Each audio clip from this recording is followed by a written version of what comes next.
Bien, comme on est un petit peu en retard, on va accélérer. Je vais vous présenter rapidement quelques éléments de présentation de la problématique et des interventions qui vont avoir lieu. Donc, j'espère que ça va marcher tout seul. Ouais, tu peux.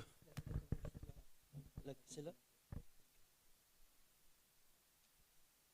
Euh, Quel bouton?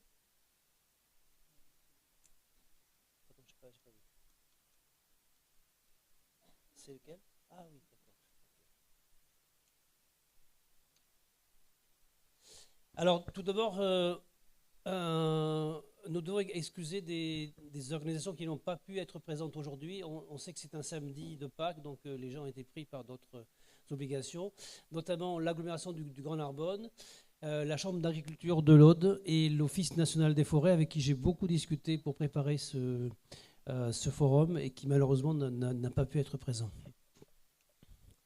Alors, quelle est la situation actuelle des milieux agricoles et forestiers dans notre département? Bien, on peut dire que c'est un espace rural qui est devenu majoritairement boisé suite au recul du pastoralisme, dont on reparlera, et à la déprise agricole. Sur cette carte qui est là, donc qui est issue de la base de données forestières qui est sur le géoportail de l'IGN, tout ce qui est en couleur, donc tout ce qui est dans les tons vert, bleu-vert et violet, indique donc un boisement ou un massif forestier. Donc vous voyez que ça occupe une partie du territoire qui est assez importante.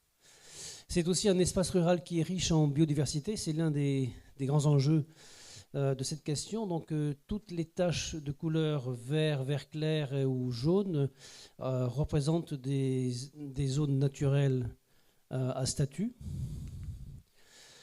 C'est une région donc, qui est forestière, qui est boisée et qui a un bilan carbone qui est positif mais fragile. Là, donc, je m'inspire du PCAET, donc du plan climat, air et énergie territoriale du Lézignanais, qui est le plus récent de la région. Et donc, dans ce document, donc, on lit, on apprend qu'il y a une séquestration importante du carbone. Le carbone total du territoire donc, du Lézignanais est estimé voyons voir, 6 millions etc., de tonnes de carbone. Et donc c'est très important. Donc ça, c'est le stock de carbone et la production annuelle, les flux annuels nets, par contre, sont beaucoup plus faibles. Comme on est dans des boisements assez secs, sauf dans la partie ouest du département, sud et ouest. Donc on a un bon stock de carbone, mais on a des flux qui sont faibles. Et donc tout ce qui va contribuer à amoindrir ces flux est néfaste. Voilà pourquoi en particulier, il faut lutter contre les incendies de forêt, l'urbanisation exagérée et les méga centrales photovoltaïques qui contribuent à une baisse de la séquestration du carbone. C'est un espace rural, il est aussi très dépeuplé. Vous voyez que toute la partie blanche ou jaune clair, c'est en fait la partie qui est très peu habitée, qui est très peu dense, et donc c'est aussi celle où il y a le plus grand nombre de boisements. C'est également un espace qui a un très fort taux de pauvreté, pauvreté des ménages. Et dans les trois cercles jaunes, on trouve des carrés très sombres. Ça représente la partie la part des ménages pauvres le plus nombreux. Et donc, comme par hasard, c'est le Corbière-Maritime, Corbière centrale et la région de la Haute-Vallée. Donc, une population pauvre, ça veut dire des communes pauvres. Et ça veut dire également donc, des communes qui sont délaissées, qui ont peu de personnel qualifié et peu de moyens. Donc la question des feux, c'est aussi une question sociale. Bon, c'est enfin un espace rural qui est hautement inflammable. Ça, c'est une carte qui a été élaborée par la DDTM, qui est sur leur site. Donc voilà, tout l'espace dont on parle, l'espace Corbière et sud de la montagne noire, c'est un espace qui est hautement inflammable. Donc on a vu, c'était aussi un espace très peu dense et généralement pauvre. Alors, c'est un espace rural qui est très impacté par le changement climatique. Si on se réfère à la TRAC, c'est-à-dire à la trajectoire donc, qui a été élaborée à l'horizon 2050 pour le changement climatique, si on prend le cas de Durban, on voit que donc, la température moyenne, selon ces hypothèses, risque de s'accroître assez fortement, de même que le nombre annuel de jours de chaleur qui va bondir, qui va doubler, et le nombre de jours avec un risque de feu va aussi donc bondir.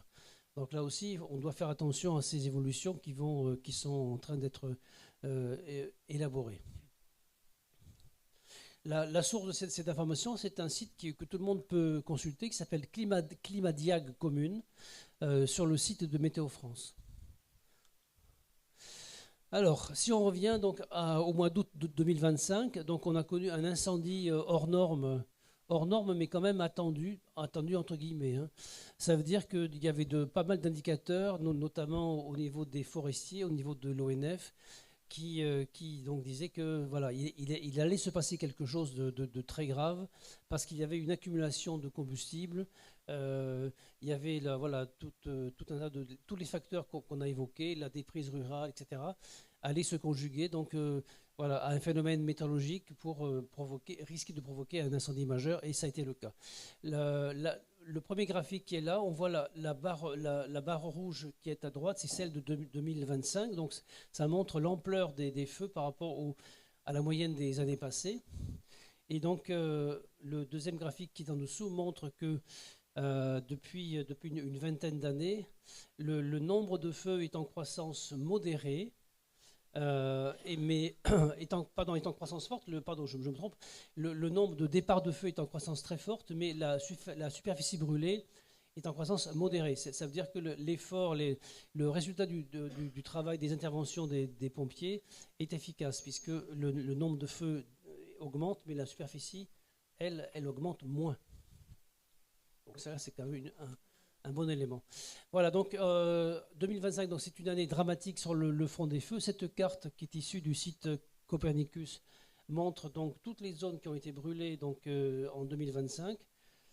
C'est énorme pour notre région, et on peut dire de façon un peu cynique que ce qui reste à brûler est présent sur la carte. Donc c'est...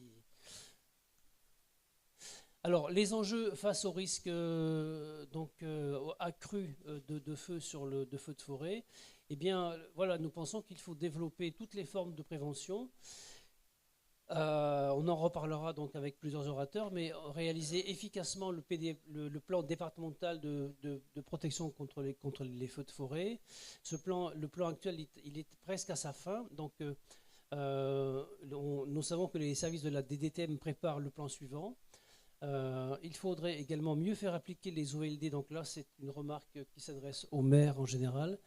Mieux faire appliquer les OLD. Agir sur la première cause de départ de feu, qui est le jet de mégots de cigarettes sur les routes.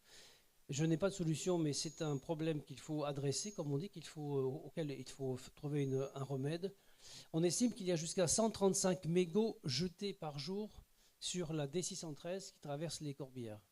Donc on ne peut pas rester comme ça. Il faut trouver qui peut s'occuper de ça. C'est pas le département, c'est pas les pompiers, c'est pas les gendarmes. Il faut trouver. Je dis, ouais, pardon. Donc, ce problème de jeu de mégots de cigarettes sur les routes, pour l'instant, on ne voit pas trop qui peut s'en occuper. Donc, je disais, c'est pas les pompiers, c'est pas les gendarmes, c'est pas les communes, c'est pas le département. Il faut trouver qui peut faire ça. Il y a également la question de restaurer le pastoralisme, on en reparlera. Et puis donc, il y a aussi la question des friches agricoles. Donc, on sait qu'il va y avoir d'autres arrachages de vignes, donc ça va générer des friches. Et donc, il est important d'avoir une connaissance de l'ensemble des friches agricoles existantes et, entre guillemets, prévues, de façon à voir ce qu'on fait avec ça. Voilà, donc les enjeux face au risque accru de feux de forêt, eh bien, nous pensons qu'il y a matière pour développer un partenariat entre le monde associatif, les syndicats agricoles et les acteurs institutionnels, de façon à...